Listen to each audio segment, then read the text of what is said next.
Hello everyone, we're back again, and today we've got Aqua once again from Konosuba, following the Megamine Nendoroid from last video. Hope you guys enjoyed that. We've got her, what is she? Goddess of party tricks, I think? I'm sure that was something like that. Pretty simple box. Doesn't seem like there's great too many poses compared to Megamine, but it's all about the faceplates, I think, especially with the Konosuba characters. Again, we've got that competition. If you guys have Nendoroids, may as well enter it. Could win some free stuff. Alright. Oh, I like the blue box. Blue is my favorite color. I just happen to be wearing a blue t-shirt today as well. Alright. Anything special here? Okay. There's English instructions. Let's see, we got the water party tricks. Okay, so that's how that's done. Check that out later. Then we have figure itself. See, they've done away with those kind of bubbly bits, I guess you could call it, sort of with like the hole and then, I guess, like bubble wrap. A hole and then a bump that you push in for most of the boxes, and they're just kind of... How does this even attach on? I guess it's just clipping onto the sides, which is interesting. I think I prefer this. It's a bit easier to open. Let's see. Gotta pull off the head. Sorry, Aqua. Put you back on. And then the dress piece, I guess. And the legs.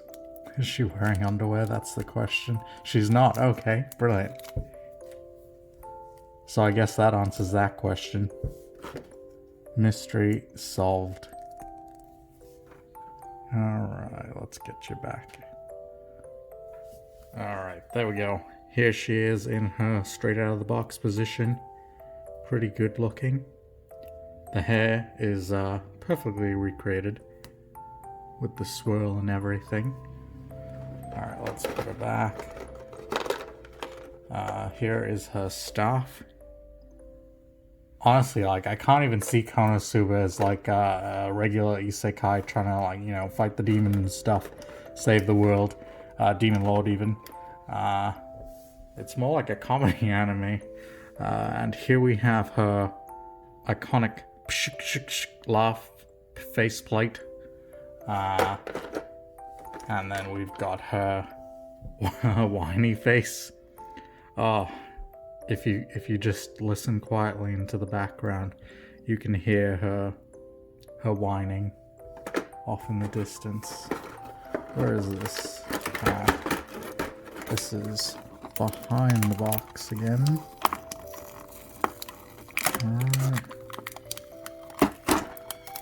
Honestly, like, I think I'd prefer it if they just didn't tape this down, because I mean, it leaves a bit of residue when you pull it off sometimes, and I mean, they could probably just slot it in. I think everyone would be fine.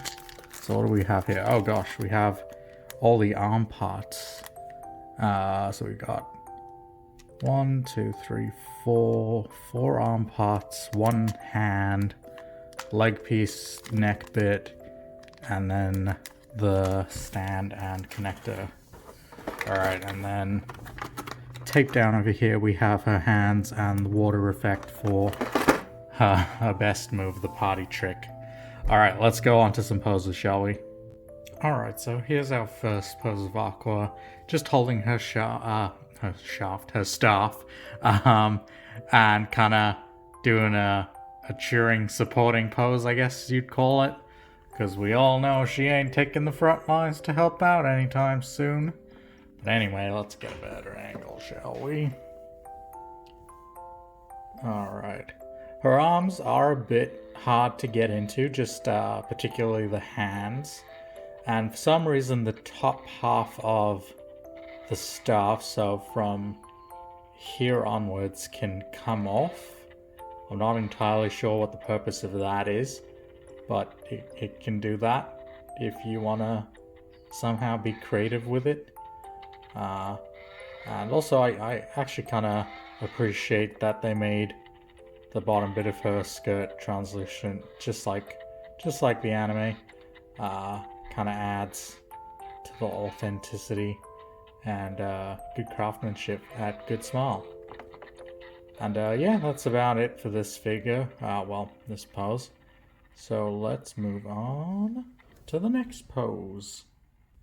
Alright, next up we have Aqua's party trick pose, with her using her like water sprout technique or whatever it was called, and her fan dance thing.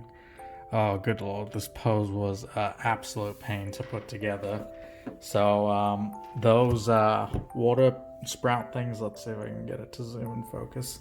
So they actually just kind of clip on to the fans, and they don't clip on all that well either.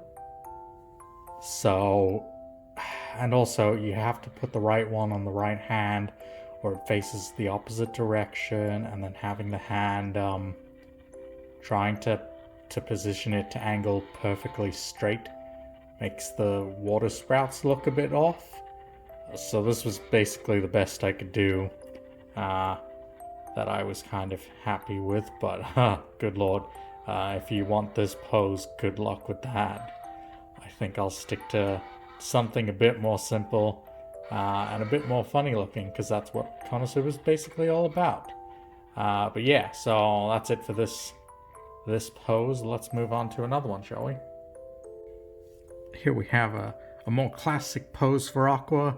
Her running away in fear of something, probably a giant toad, screaming for Kazuma's help. This is more like it. The other poses were just kind of too basic. The smile face was just like, this is okay, but it doesn't really show off Aqua's personality. But here we go. Now we're into the good stuff. Alright, let's get a better angle. There we go. I think it's perfect. Like, she's got her arms in at different heights, like reaching out to grab anything and anyone to save her. Because she's a damagame, a useless goddess. Can't do anything for herself. So Kazuma has to come save the day, which, being the smug bastard he is, he ain't gonna do nothing. He's gonna run too. But at least we have our Arc Wizard Megamine, who will probably come through at least once. But they do have Darkness to take all the hits, which will be a little later on. But yeah, this is definitely more like a Konosuba pose. I don't think you can't really look at it head on. It looks weird head on, but from an angle it just looks right. Like, yeah, there it looks fine, but if it's head on, she just looks hella weird. Looks like she's tripping out, seeing another dimension. But yeah, this is a great pose. But of course, I've saved the best for last, so let's take a look at that.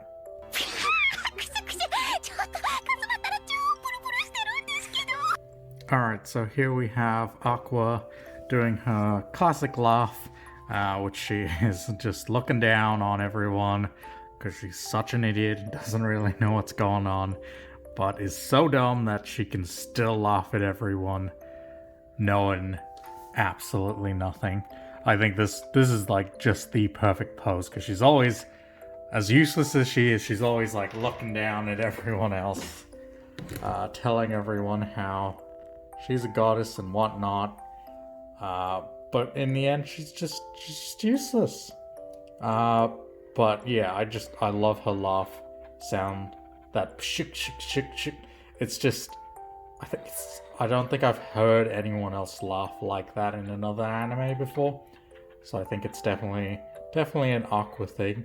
So this is definitely going to be the pose I'm going to keep her in. I think it definitely captures who she is very well. It was a close call between this and the last pose, but in the end I think her laughing just works just a bit better. Every time I look at it, I can hear that laugh in my head, It's just so iconic. It's definitely the voice actors that do such a great job with Konosuba. Like, the jokes are funny, but their delivery of the lines just make it so much better. It's like they've got the perfect emphasis, it's got the right amount of pitch and whininess to all of them, as well as like Kazuma's bluntness, Megumin's Chunibyo-ness, and Darkness's, well, you know. But yeah, so this is what I'm gonna do for Megumin. I'm gonna do for Aqua. I'll probably put her next to Megumin on my shelves. But next up we have Darkness. So that will be tomorrow's video. I will, at the end of that video, I'll show off all three of them on the shelves posed next to each other, because why not? They're not really gonna look like they're interacting, but I think it'll just be a nice little show off of the three of them. So anyway, yeah, if you enjoyed the video, like it, subscribe if you want to stay tuned for Darkness tomorrow, and a bunch more Nendoroids on the way every weekday at 12 Australian time. And ring that notification bell, because apparently that helps too. But yeah, that's going to do it for today's video. I'll catch you guys in the next one. Bye!